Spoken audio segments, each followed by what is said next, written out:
Local 4 News starts now with a breaking news alert. A deadly attack on the Church of Jesus Christ of the Latter-day Saints in Grand Blanc. We have an active shooter at the church, and PD's on scene saying the building is also on fire. 5 people are dead, including the suspected shooter. 8 people are hurt. 30 hours ago, a truck smashed through front doors of the church. A man got out and opened fire on families inside.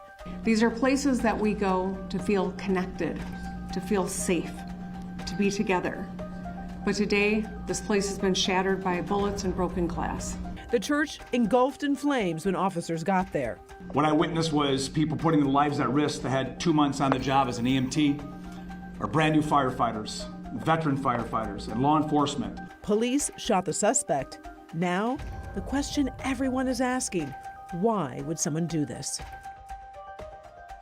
And now new video just into our newsroom showing that pickup truck. You can see the charred remains that are left behind of the church. Police identified the attacker as Thomas Sanford, a 40-year-old man from Burton. Right now we are uncovering some more information about his past as well as tracking down victims in the shooting. We're working the story from every angle. Will Jones live from Grand Blanc PD with the very latest from police. But first, let's get right to Ty Steele. He is live from the church. Ty, what can you tell us this afternoon? Yeah.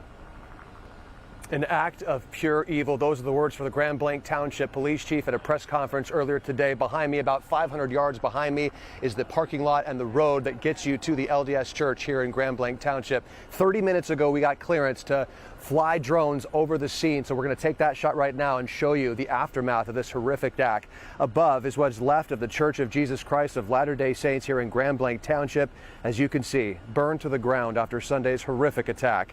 Just utter destruction. And if you look closely at the bottom left of your screen, we're zooming in now, that's the suspected truck driven into the church by suspected shooter Jake Sanford. Authorities confirming 4 people were killed, 8 others wounded, and the gunman is also dead.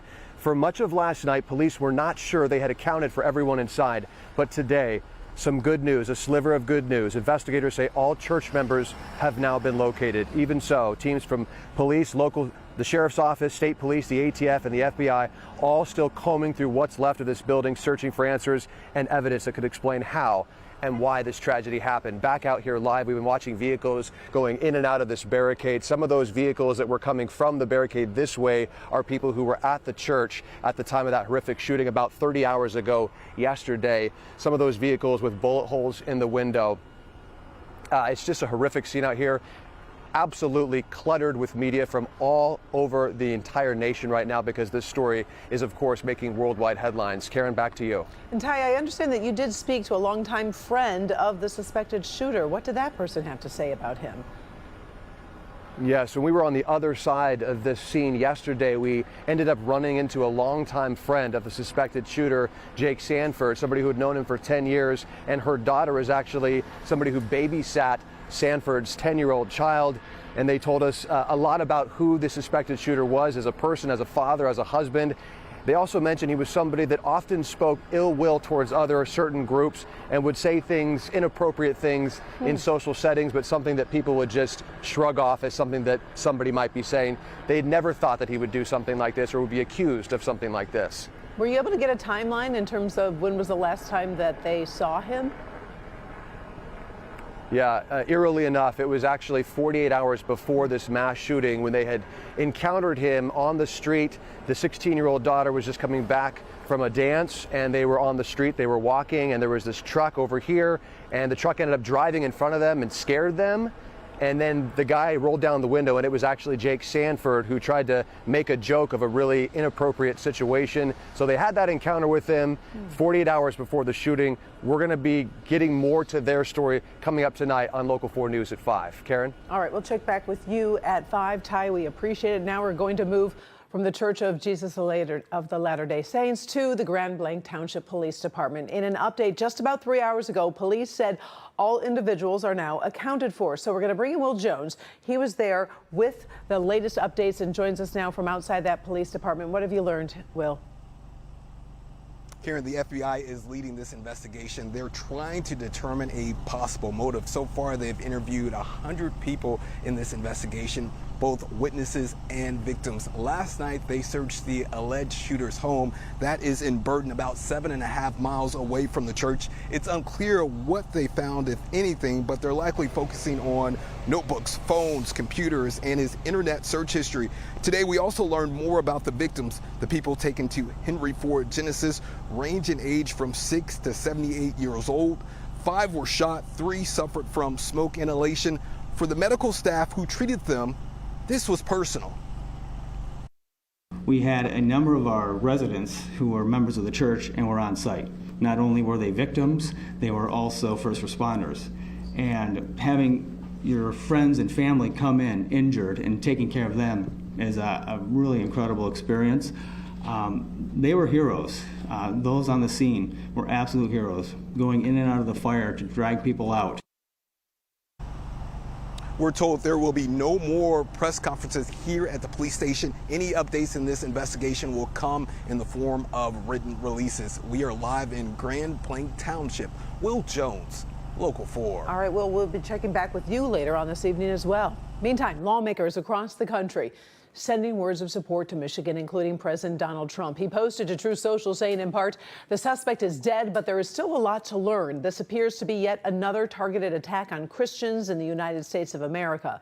President Trump goes on to say, this epidemic of violence in our country must end immediately. Senator Alyssa Slotkin says leaders are banding together in support of the Grand Blanc community. We've had too many of these in recent years, and we thought it was important to come together both in the meeting, but here now, standing together, Democrat, Republican, Independent, to condemn this kind of gruesome violence on people who were just experiencing faith and expressing their freedom of religion. There are still so many questions about who the attacker is, why this happened, and that why question might take longer to answer, of course, but we do know who is being accused, and we do take now a little closer look at his background. His name, Thomas Jacob Sanford. He went by Jake. He was 40 years old, born in July of 1985. He graduated from Goodrich High School in 2003. He was a former Marine, serving from 2004 to 2008. He is the father of a 10-year-old boy with a rare illness. He lived in Burton, just 9 miles from the church that he attacked. We will have a deeper look at his history coming up tonight at 5, and then at 5:30, a clinical psychologist will be speaking with us about coping from the trauma from mass shootings. And then at 6, what we know about the victims. Now, this comes as nurses at Henry Ford Genesis and Grand Blanc are on strike. They tell Local 4 they want better nurse-to-patient ratios. Now, several nurses tell us yesterday they were on the picket line, but when the victims of the shooting were rushed to the hospital, they sprang into action, trying to come back inside and help those in need. However, they tell us they were kicked back out on the street. People could see the fire, and then we're nurses. We want to do what we can for anybody. So it's hard to not be able to get in there. Henry Ford fired back, saying the hospital was fully staffed when victims arrived at the hospital and that striking team members could not safely access medical records or medications. Henry Ford Health sent us a response saying, quote, because of the indefinite strike, we'd already made alternative staffing arrangements. Henry Ford Genesis Hospital was appropriately staffed Sunday, and team members were able to care for the patients from the church tragedy without additional help.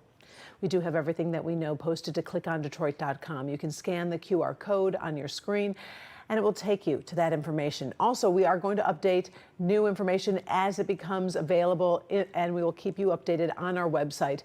Download the Click on Detroit app to be notified immediately when we do get more information on this situation.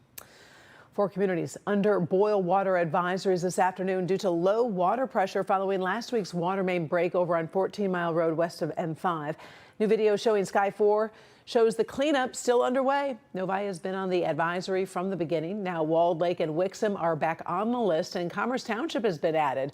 The Great Lakes Water Authority says a new pipe segment was successfully installed Saturday night, and crews spent Sunday welding it to the existing main. But additional testing needs to be done to ensure the water's safe, and that could take another day or two.